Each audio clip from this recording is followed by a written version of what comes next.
ibintu bigiye kuryoha pe ameze neza namubonye ejo umwana w'umuhungu noneho abavuga ngo afite umutwe noneho umuhungu umutwe wagiye kuba gatatu noneho afite umutwe ameze neza afite gabari none se arakora umuntu wese itoto ryaraje avuga ati ngiye gukora imiriro hari akantu ndi kumva ngo Olivier ngo yinjiye muri Kigali ngo nibwo ubundi ngo yakoraga muri Kigali atayirimo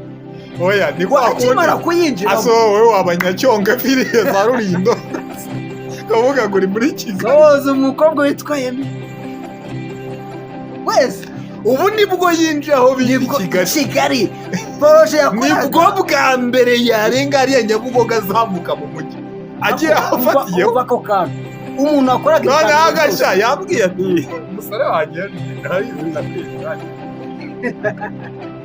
nakubeshye inageze ahantu abantu bose nkajya mbona abantu bari cyo kora icyiza abantu bose banyakiraga nanonaga bandeba kaga ni umusore wanjye wabazi inkuru nta musitari byo mu